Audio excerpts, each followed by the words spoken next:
FP Ag, the name you can trust for all your farm needs. FP Ag Rural Supplies has the knowledge and know-how to help you improve your production with expert agronomy advice for your pastures, hay production and broadacre cropping, fertiliser advice and spreading, animal health strategies, fencing needs, expert viticultural advice, livestock sale options, and they also offer an on-farm delivery service. FP Ag, with 6 fully stocked branches across the Fleurieu. They're in your field. Happy FM's Halftime Hub, brought to you by FP Ag. We're in your field. Yes, and welcome to the Halftime Hub. Today I'm talking to Kangaroo Victor Harbor player Ben Heaslip. Ben, welcome. Thanks for having me. Thanks for coming along, mate. What an incredible year of football. You've had MVP for the country championships. You got MVP for the Great Southern Football League, the Coaches Award, and runner-up in the Male Medal. What do you put it down to, this great year you've had? Health contributes to a lot of it. I think I've been pretty fortunate. Touch wood, it lasts throughout finals as well. But the only games that I've missed has purely been coming down to the country champs and the state game as well. So I've had a pretty clean bill of health, which is nice. Yeah, fantastic. Well, take us through that. The association football, a lot of people don't seem to put much emphasis on it, but you do. Yeah. Well, at least obviously last year I made the decision to go travelling. So, but this year I certainly want to put my hand up and play in the association country champs if I obviously got through with a clean bill of health, which I did so. So the association game, that probably wasn't too much of a footy game given the weather. We pretty much just played in puddles for an hour and a half at Strathalbyn. But to be able to go over to Port Pirie and play in the country champs was a great weekend. So, And the game against Western Australia, take us through that one. What was that one? Yeah, that was a great experience to be able to go to Perth. I think I mentioned at the male medal night that SA hadn't beaten WA over there since pre-COVID times, so I think it was 2017. So obviously there was a few years where it didn't occur, but it was a great weekend, to be able to travel with a lot of other guys across the state, to meet all of them, to meet the support staff, the coaching staff, who were all drawn from different areas of the state as well. It's pretty impressive with how the weekend was run, and to be able to go over there and get the win was pretty special as well. Who were some of the guys you formed friendships with? Yeah, well, at least the only other Southern Districts player was Nathan Beenham. So he's from Flagstaff Hill, I believe, in the SFL, and I played a bit of footy with him at South Adelaide, so knew him quite well. But to be able to play with other players like Yoey Wagner from Port Lincoln, there was a lot of other Eyre Peninsula footballers, a lot of South East footballers as well. So to be able to cross over with them for the weekend was pretty special. Yeah, and association football players in other clubs. Tell us about some of those guys. Who's the funniest bloke in the Great Southern Football League, do you reckon? Oh, well, I think he gets a bit of a rap already, but Spinksy's name gets mentioned a lot. Yeah. Unfortunately, I think I mentioned on the night that I had the pleasure of rooming with Spinksy and TK, so they kept me up pretty late, which was good fun. Yeah, good stuff. All right, let's talk about your younger years. Did you play any other sports? No, it was predominantly football. I did play a lot of basketball during summer. I was never a cricketer. Okay. I was always either basketball or footy. Yep. They were pretty much the two. But yeah, virtually all the way from Encounter Bay Juniors, I did the mini colts, junior colts, senior colts there. I'd often play junior colts and senior colts on the same day just to double up on games. So that was pretty much my weekend. And what about some of your mentors? Your family strongly involved with footy as well?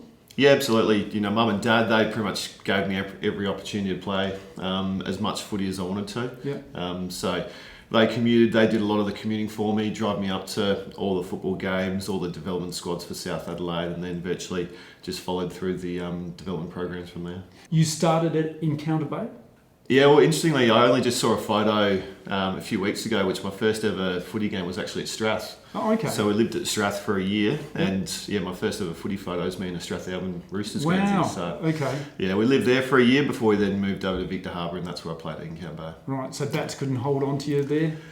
No. At least it wasn't on the cards. Obviously, the chance to play with mates at Victor Harbor was too strong of a pull. My last year at Encounter Bay was my last year at juniors before I then did South Adelaide full time. Yeah. How many years at South?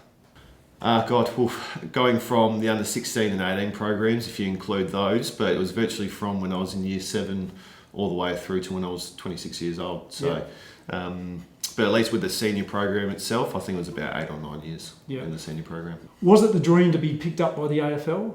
Yeah, absolutely. Yeah, it was. But, obviously there's, so much opportunity out there. There's a lot of AFL clubs that talk to a lot of different kids at the time. So I played a little bit of the under-18 state program as well in my draft year, but obviously the opportunity wasn't there. So, Yeah. What an amazing year you've had. Like I was saying, the incredible form you've had.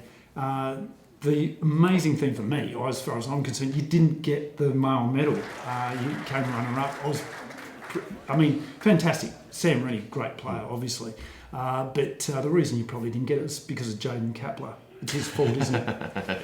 It is his fault. Yeah, I didn't mention it to him. It was my fault for bringing him to the club as well. So I've probably got that to blame. But no, Sam, Sam Rennie had a fantastic year and he's well deserving too. So, he's been captain of Wollonga. They finished as minor premiers as well. So full credit to him. Yeah, fantastic year. Yeah, terrific. And South Adelaide, who was one of your greatest coaches? Surely there's somebody that stands out for you. Yeah, at least, Tony Bamford was my under-18 coach. He was probably the one that, probably changed my course of position on the field. So during my under-18s, I was predominantly just a centre-half forward, but I probably got to the point where I wasn't going to grow any taller. So he sort of shifted me in to be a midfielder. Yep.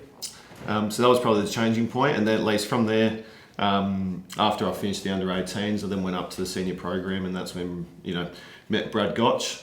And he, not just from a coaching point of view, but he certainly changed just the whole dynamic and culture of South Adelaide as well. Yeah, fantastic. I've heard you talk about what you pride yourself on is being a team man and getting your teammates involved. How do you do that?